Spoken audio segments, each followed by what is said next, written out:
વાસ્તવિકતા ન્યૂઝ ખરેખર વાસ્તવિકતાને લાગતા જ સમાચાર બતાવે છે. છેલ્લા 4 વર્ષથી હું વાસ્તવિકતા ચેનલને નિહાળું છું, સાંભળું છું અને જોઉં છું. ઘણા બધા નાગરિકો મને કહે છે કે રજનીશ બાગલે તો તમારો માણસ છે. ત્યારે આનંદ થાય છે, કારણ કે વાસ્તવિકતા ન્યૂઝ જો રજનીશ બાગલે બતાવતા હોય તો એ મારે માટે ગર્વની વાત છે અને ઘણા બધા લોકો ખુશ છે. આ જ રીતે તમે 4 વર્ષ પૂરા કર્યા, પણ મારે તો એવી શુભેચ્છા તમને કે આવતા વર્ષોમાં તમે પોતાની મોટી ચેનલ ચાલુ કરો અને વાસ્તવિકતા અને નિડરતાથી વાસ્તવિકતા બતાવો, એવી શુભેચ્છા સાથે તમને ખૂબ ખૂબ અભિનંદન.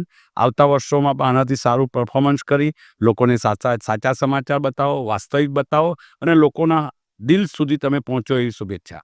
આ નગર એ મહાનગર બન્યું છે, એટલે મહાનગરપાલિકાને લગતા પ્રશ્નો, જે લોકોના જરૂરિયાતના પાયાના પ્રશ્નો હોય, એ પ્રશ્નોમાં જ્યાં કંઈ સળગ ચૂક થતી હોય અથવા તો કંઈ ચૂક થતી હોય તો તેને ગ્રાઉન્ડ લેવલથી લઈને જે તે અધિકારીઓ સુધી, જે તે પદાધિકારીઓ, ચૂંટાયેલા સભ્યો સુધી અને આમ નાગરિકોની વાચા અને એના વિચારો અને એની જે કંઈ ભૂલ થતી હોય તે ભૂલને તમે જે તે જગ્યાએ પહોંચાડો.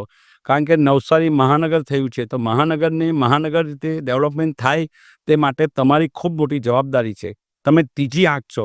2 આંખ તો માણસની હોય જ છે, પણ ત્રીજી આંખ એટલા માટે મહત્ત્વની છે કે કઈ ન્યૂઝ ચેનલો છે, એ ન્યૂઝ ચેનલોએ પોતાની જવાબદારી સમજી વાસ્તવિક નિડરતાથી ન્યૂઝ બતાવવા જોઈએ. પત્રકારત્વનું જે ફરજ હોય, એની જે આપણી ગરિમા હોય, એ ગરિમા કોઈ પણ દિવસ તમે નીચી નહીં કરતા.